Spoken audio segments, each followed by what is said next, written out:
random and spawning in the bottom left-hand position as the red Terran player. Now, he's currently 1-0 down in this best-of-3 series, Kibbles. Let's see if he can bring it back to level pegging. We have Acer's MMA. He is facing off against in the top right-hand corner from Team SCV Life, currently up 1-0. It is Shine. I don't know, man. I mean, he was looking on point that last game. MMA has always been one of my favorite players. I went to my first tournament in Columbus, Ohio. Yeah, I was a really big StarTale July fan. There goes the PG-14 rating, says... Wait, no, Sean Davis. Sean Davis. Fantastic stuff, guys. Keep those tweets coming. Of course, I am at Jorisar. You can follow me on Twitter. And don't forget to follow my favorite Pokemon, Kibblypuff, here at Kibbles. That's a throwback. Actually, my Facebook is Kibblypuff. I wish I hadn't done that. No, man. Best nickname ever. True fact. So, man, MMA, I gotta remember. Look, it may be a PG-14 rating because of the content, but we do need to keep the language PG. Absolutely. Guys, Shine was just looking really good.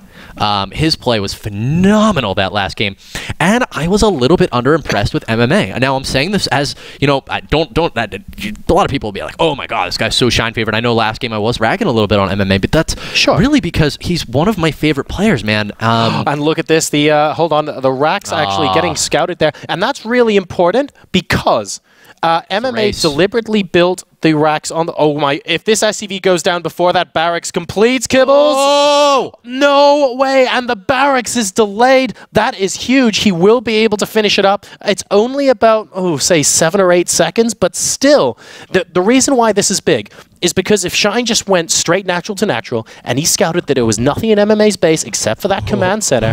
Oh my goodness, Dancing with Knives. This is like West Side Story all over again, man. This is... No, I think he's got this. Yeah, the Marine... If he scouted MMA space and saw that there was nothing there, then he'd be like, I'm being proxy 2-raxed. But because he scouted the proxy location there by the third and saw that there was only one barracks, he's going, oh, you're not actually going insane aggression. You're just trying to put me off guard in case, like, you want me to over-prepare for this. And now Shine knows it's only one barracks. He won't over-prepare. So that scout was huge from our Zerg player. Yeah, it really was. It was beautiful. And it's even more of a factor, you know, MMA last game opened with 2 barracks, so I mean, you're looking at his playstyle here. It's like, all right, 2 racks would not be too out of the question, but regardless, guys, barracks has landed up at the main area, and now we've got ourselves 2 refineries going down to follow this up. We do indeed, and Dignitas Dream, I will get you for that. Bear that in mind. We have got not too much going on at the moment. We have more queens and drones being produced here from Shine. MMA, of course, went straight into that expansion. So just straight into 1-Rax expand. He knows that the jig was up as far as any early game aggression is going, which is why we don't see any bunkers attempting to get placed down. Absolutely nothing sort of being faked out here because Shine knows exactly what's happening. Going to be taking care of that neutral supply team, but good bunker placement as well, preventing any sort of surround there, although will struggle to reach that gas on the top side, but we see no super early aggression coming out from Shine at the moment anyway. This is the kind of attention to detail that you see out of pro players. Just point out there, those 3 Marines, they were shift-clicked to attack the depot and then proceed into the bunker. And you want to make sure that every single click you make is a click that you, you know, there's not a better way you could have done it. And, you know, in that circumstance, a lot of players, they would attack the depot. When it's done, they would go back to the Marines. They would click on the Marines. They would put them in the bunker. Just really nice play here out of MMA, of course, highlighting some of those strengths that we're seeing from the new Acer Terran. Yeah, man. Can't believe he's on Team Acer, man. It blew my mind when I saw that.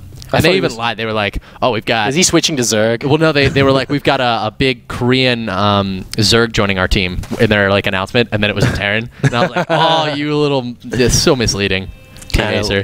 Shine doing a very good job of actually denying scouting from that SCV there towards his natural expansion. That's a lot of queens actually out there spreading creep, a total of 4. And oh, he sees it coming as well. So the SCV knows that there are that many queens out on the field right now. That will deter Hellion Banshee openings. Really frustrating to walk into a wall of queens like that. And it's also that much more difficult to deny the creep spread when the creep is spreading on multiple fronts. Yeah, no, you're completely right about that. So, you know, about the creep spread, we're going to be seeing an incredible amount of it because this is actually a 6-queen opening out of Shine. You know, it's really safe against aggression. You can, and it's very economical. You can kind of there's a lot of advantages to it, and not so many disadvantages. But we've seen less and less players going for this because Terrans have just been getting greedier and greedier. Sure. So you really don't need 6 queens when that's what you're encountering. Also, drop play has been getting a lot more prevalent, and this is really useful against like things like Hellion Marine timings, Siege Tank Marine timings, timings that attack on the ground, because your creep spread is going to be incredible. As we're seeing right now, I mean, there's 5 creep tumors on the low ground. He's trying to hit a couple of them. MMA, that's why he's attacking the destructible Bree, folks. Wants to get a couple of these tumors. Unfortunately, not going to succeed in that endeavor. And cancel too. Cancel? No cancel. It's like whack-a-mole here, man. The whack-a-mole creep tumors here. Yeah. And, but there simply are so many that the Hellions cannot actually cover all of them. Those Queens actually doing a great job of tanking that damage and doing a bit of DPS to those Hellions, who are now going to be going up to the 3rd base location. Good choice there, because that's where the Queens are not, so it will take them a little time to go back, but we don't have any drones there for them to roast at this time, so they're just going to be taking out their frustrations on a couple of larvae. All right, so the Queens, the gases have finished. We've got a Baneling Nest on the way right now for Shine, and a lair about 3/4 of the way done, as well as speed near completion. Hellions are going to be on the low ground trying to deny some creep spread from MMA. Well, we've got a very nice defensive setup here. Definitely, yeah, that it really indicates drops if you're seeing like a big wall off and he's got a bunker with a supply depot in front of it, because you want to make sure you can be out on the map with those medevacs and not be super vulnerable to counterattacks. So Stim is going to complete any second. This is pretty late drops, but that's because, well, he got this super fast 3rd and he's got double engineering bay. Yeah, because you can get medevacs out at 8:30 actually with 2 medevacs, Stim, and 14 Marines. It's a really common build. Here from MMA, he's going to be much more late game oriented and just try to get a little bit of map control going on now. No, that's a great point, actually. He's just delaying it a little bit to get his tech up. We did see the double Evo and the double eBay both go down earlier on, so both these guys are completely content at the moment to just take this into the late game and really focus on getting that high-value army as opposed to just cranking out those units ASAP. And look at this. Still continuing to be very diligent about his creep spread is Shine. He's going to very quickly cover the entire northeast quadrant of the map. Oh, some Banelings coming in right now, but those are just for safety. It sounded like a lot more. Banelings are like that, man. They like sound like... Banelings are for safety? Safety Banelings. Well, you want to make sure you have them against drops. I'm just picturing a Baneling like there for safety. Just, you know, someone takes a Baneling, puts it in your arms, and like, just keep this on you for safety. I'm there freaking in case out. Of plane crashing, please grab Baneling under seat and use it as a flotation device. Don't squeeze too hard. I do not want to use a Baneling as a flotation device. Yeah. Oh my god, that would be... I mean, but if you had to... You could have nightmares, man. No, if I had to, I still wouldn't. I'd swim. Banelings are cute, though. I don't know that I couldn't squeeze them too hard. Well, I hope it's an experiment I'm only around to see on stream as opposed to in-person, Kibbles. We have got a little bit of a poke coming in towards the bottom right here from MMA, but unable to break through.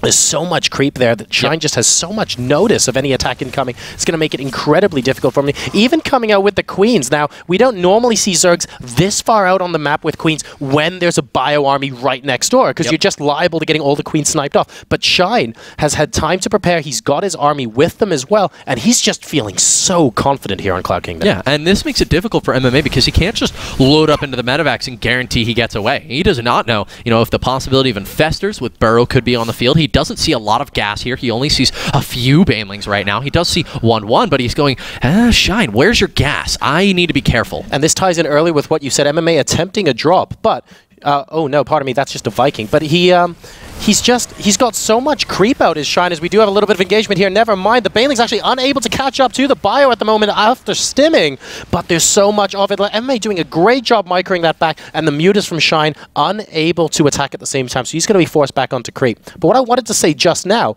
is that Shine has his creep spread out so far on the top of the map that MMA can't really drop without Shine noticing. You can only do it from the bottom right at this point, and that's 1 out of 2 of your drop routes gone. No, you're absolutely right about that. So, I mean, and now we're in this position where MMA, I mean, Joris are like, he's at 146 supply, Shine's at 160. Shine has utter and complete map control right now. And now he's gotten past the hard part of the creep spread, getting up these cliffs. Now he's going to be moving down. And with this, I mean, MMA's in a tough spot. And this is just the round of 72, folks. I mean, MMA needs to make it past this round if to do well in this tournament. And now I really like his play this game as opposed to last. He's been playing very crisp, very clean, making sure he cleaned up a lot of free units there. But he needs to play immaculately from here because Shine has complete map control. Here's the problem he has at the moment, I think, Kibbles. Shine, not only does he have complete map control, but he's also enjoyed just not being harassed by MMA. He's just had the freedom to do what he wants when he wants to do it. And that is so huge going into late game against the Zerg. I mean, you're going to get really quick, unexpected tech switches if required. You're going to have a view of all the counterattack routes as well because of your creep spread. It's not a position that MMA can allow Shine to get into comfortably. No, I mean, right now, guys, these Mutas and Lings are just forced. Well, at least MMA is going to get up. He's going to clean up some creep tumors, but is a little bit vulnerable to a counterattack right now. We'll see if Shine... No, he's going to try to flank around the back. The tanks are completely exposed. Do get a couple of shots there off on a couple of Banelings, so not too bad. Marines are going to come back, but one tank does get lost for MMA. He's down to 180 supply, 77 SCVs, though. That was a cute little engagement, actually, from Shine. He went in with those Lings and the Mutas, and then he got to the tanks. He realized, oh, I was expecting Marines here. There aren't any Marines here, and he just walked in with the Mutas and picked off a tank. Yeah. So MMA forced back to defend his tanks, but he does have a decent army now moving out towards the 4th base location of Shine, and he's going to be able to get that sieged up as well. So what is Shine going to do in response? He doesn't look like he wants to counterattack just yet. He's definitely opting to try and go for a flank. Otherwise, he'd be at the 3rd base already. All right, this is a beautiful play out of MMA. He's got 2-2 finished. Shine has started 3-3, but it's not completed yet. Link's going to be coming in from the back. Nice ground there on the siege tanks. No Marines in the way. Link surrounding so many tanks here, and MMA is just getting cleaned up. Down to 140 supply. What an engagement for Shine. Now, he did lose a base out of that Jorisar, but his whole army is still intact here. I mean, he's lost a little bit of everything, but still has the full comp. Yeah, that was a great engagement from Shine, coming in from both the front and the back, and MMA throwing away a couple of misrallied medevacs as well. And these are the high gas units he does not want to be throwing away. He lost a lot of tanks in that engagement, and he lost all of the medevacs that were above the 4th base as well. So to throw away another couple like this is not good news for him. He has a drop attempting to go in at the natural expansion, but Mutas are giving a hot pursuit, and they will not be able to get any damage done against this 5th base location. No, they won't. At the same time, MMA is moving out. Nice transfuses coming out of Shine. Does lose one Queen there, but a nice save on the other. Scan going to go down, clean up some creep tumors, but he needs to get out of here with these units. Lings are streaming in right now. If he loads into the medevac, the incoming Mutas, they're a little bit far away, so maybe he'll be able to get away. It looks like he's going to be safe. Yeah, only just, though. He needs to be so careful right now. MMA continuing to be forced back to his defensive watchtower right now. And one thing I want to really credit MMA with, guys, if you notice in the first half of this game that we've seen so far, MMA was, oh, never mind, hold your horses. Oh, my goodness, a little bit of a late siege on those tanks, and that is the only opportunity Shine needs. Rolling in with those Zerglings, the tank count once again reset, and I think that was possibly one mistake too far. MMA is seriously on the ropes now. Yeah, this is just Shine playing so incredibly well, picking his engagements perfectly, and once again has caught MMA completely unawares. You know, in the big engagement towards Shine's 4th base, we saw MMA with his units out of position, or his Marines out of position. They were too far forwards, and now Shine is, I mean, just running away with this game. Very, very difficult indeed. He's now maxed out against the 125 army supply of MMA, and those gas-intensive units, those siege tanks, those medevacs, he could not afford to throw those away. MMA in the second half of this game, like we see now, he's done a great job of sending out pockets of units to harass Shine. Yeah. He needed to do that in the first half as well, though, because by the time he started doing that, Shine had more than half the map covered in creep, and he could do what he want when he wanted. MMA very strong in that multitasking. I would have loved to see a bit more out of him just slightly earlier in the game. MMA down to 125 supply right now, guys. He's going to try to... Well, the Lings are streaming in, which is a nice thing, but MMA not sieging his tanks. The Banelings are going to end this game. Oh, my goodness. And Shine taking a 2-0 victory over MMA. That he did. Jorisar, MMA getting knocked down 2-0 against Shine. Some beautiful play there.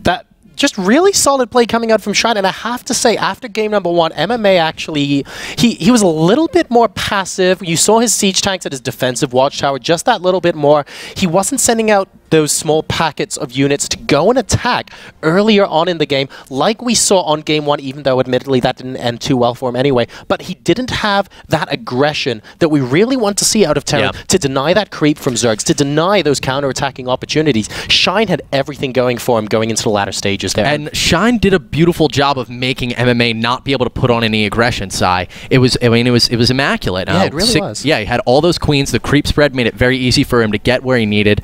And, well, that's going to, I guess, tie this thing up, ladies and gentlemen. That's right. So MMA, unfortunately, dropping here in the winners round 1. He's going to be going to the lower bracket. Shine taking him out 2-0 there. This has been Kibbles and Jar, so I believe we're going to be handing it over for our next match to Sham 2 and Jay Mara, who will be taking over on stream number 3. Yes, we will. It's been a huge pleasure commentating for you. Sai, when do we cast again, man? I don't know, man. Hopefully, I think tomorrow on stream number 2. I'm not 100% certain, but I have actually posted my entire schedule on my Facebook. I'll go and double-check that as well.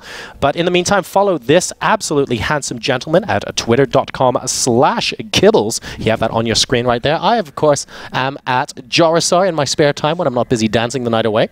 And we'll be seeing you guys for the next match. Don't go anywhere. We have Jay Mara and Sham 2 bringing you the next games here at IPL.